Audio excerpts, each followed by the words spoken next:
Before history, before humanity, there was Earth.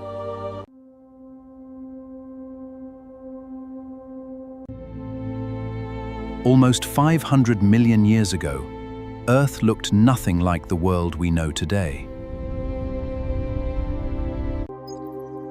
This was the Ordovician period, lasting over 41 million years during Earth's ancient Paleozoic era. Life flourished almost entirely beneath shallow seas that covered vast regions of the planet.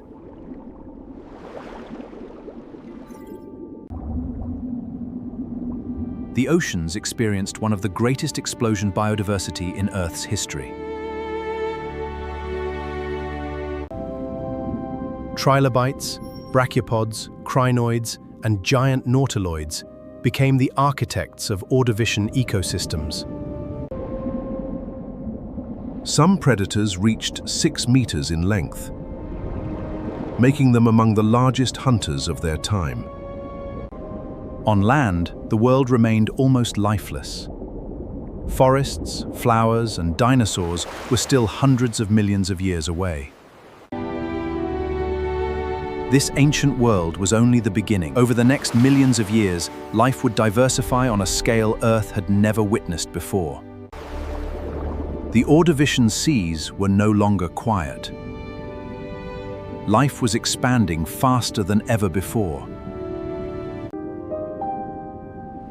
Scientists call this extraordinary event the Great Ordovician Biodiversification.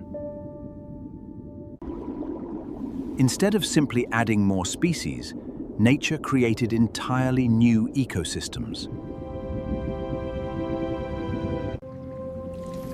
Ancient reef builders transformed the seafloor into thriving underwater cities.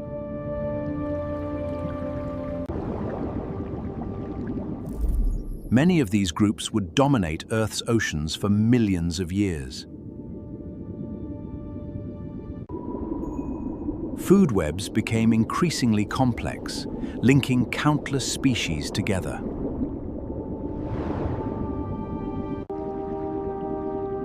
Above them, giant nautiloids ruled as the ocean's top predators. Some reached 6 meters in length, making them among the largest predators of their age.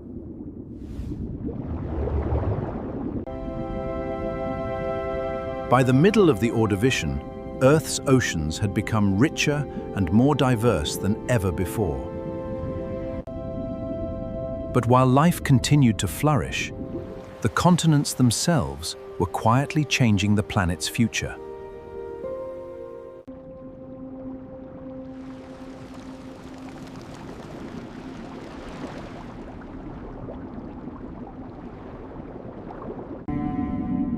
Among them was the giant orthoconic nautiloid, one of the largest predators of the Ordovician oceans.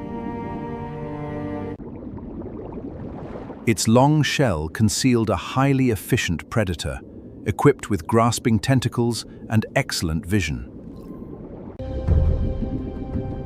Rather than relying on speed, it hunted with patience, precision, and sudden bursts of movement. Even the earliest oceans depended on complex food webs, connecting countless forms of life. No single hunter ruled alone. Every predator occupied its own ecological niche. Together, these relationships created one of Earth's earliest stable marine ecosystems. Every species depended on another, forming a delicate balance maintained over millions of years. For millions of years, this extraordinary world appeared remarkably stable.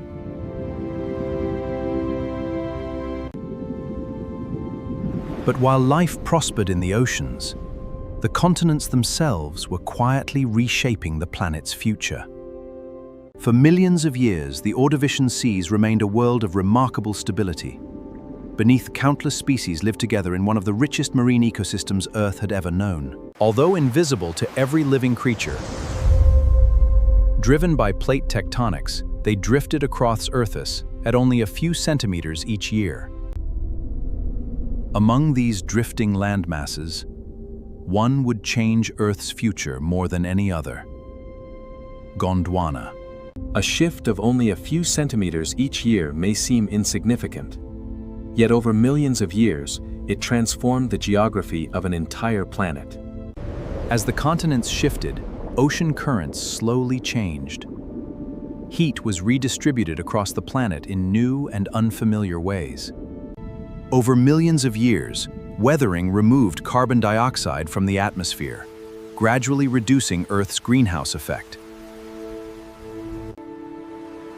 The change was almost impossible to notice within a lifetime. Yet Earth's average temperature was slowly falling. As the climate cooled, more water became locked away, and global sea levels slowly began to fall. Life continued as it always had. No creature could sense the slow transformation unfolding across the planet. Far to the south, the first traces of ice appeared. It was a quiet beginning to one of Earth's greatest mass extinctions. Millions of years passed. The planet was changing, almost too slowly to notice. Winter was no longer temporary. High above Gondwana, snow endured through every season, slowly transforming into the planet's first enduring glaciers. Over thousands of years, layer upon layer of snow compressed into solid ice. Gravity slowly set the newborn glaciers in motion. These young glaciers held only a fraction of Earth's water. Yet their slow expansion marked the beginning of a transformation that would reshape the oceans. As glaciers expanded, more of Earth's freshwater became trapped on land. The oceans slowly began to lose volume. Across the world, shallow seas slowly retreated, exposing ancient seafloors that had remained underwater for millions of years. The richest ecosystems on Earth depended on shallow seas. As those seas shrank, so did the space available for life. To its inhabitants, the reef still seemed alive and familiar. Yet the world around it was quietly becoming smaller. Nothing appeared catastrophic, yet beneath this quiet surface, Earth's greatest marine crisis was already taking shape. The Ice Age had begun. The glaciers would continue to grow, and the oceans would never be the same. The glaciers continued to grow. Year after year, more water remained trapped on land, and the shallow seas slowly retreated from the continents. As the oceans withdrew, ancient seafloors emerged for the first time in millions of years. The reef survived, but it no longer belonged to a vast shallow sea. When shallow seas disappeared, countless marine species lost the habits they depended on. With less space available, more life was forced into smaller habitats. The change was almost invisible, yet species were quietly beginning to disappear.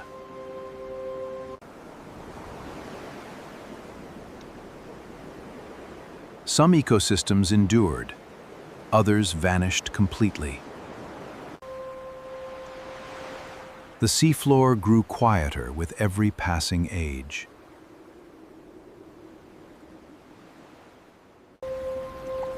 Life persisted, but the balance of the oceans was beginning to break. The first wave had begun. Earth's oceans were changing, and countless species would soon face the greatest challenge in their history. Not long ago, this reef teemed with life. Now, silence had begun to replace abundance. The reef was still alive, but many familiar species had quietly disappeared. Small refuges remained, surrounded by an ocean that no longer offered the same opportunities for life. The first pulse of the end Ordovician extinction was driven by climate change and the loss of shallow marine habitats. Where shallow seas had once flourished, bare stone now stretched toward the horizon. The survivors endured, adapting to a world that had become smaller and less forgiving.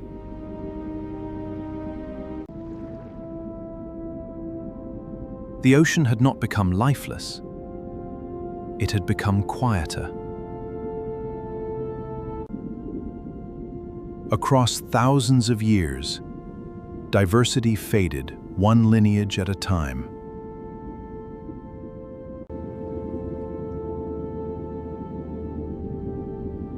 While the oceans struggled, the ice reached its greatest extent. The first wave had passed. But an even greater challenge still lay ahead. The great glaciers had reached their peak. Now, almost imperceptibly, the climate began to warm, and the ice slowly started to retreat. As temperatures slowly rose, meltwater began returning to the oceans, marking the end of the Great Glaciation.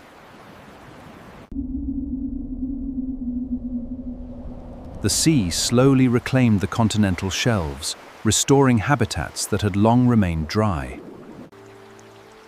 As the glaciers melted, rising seas transformed the oceans once again. But recovery came with new challenges. In many marine basins, the water no longer mixed as efficiently. Oxygen became increasingly scarce in the deeper layers.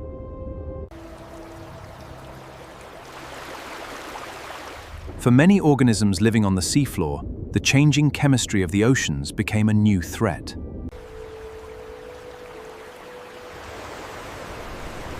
The second pulse completed one of Earth's earliest mass extinctions. Not every lineage disappeared. A resilient few endured, carrying life into the next chapter of Earth's history. The glaciers receded. The oceans returned.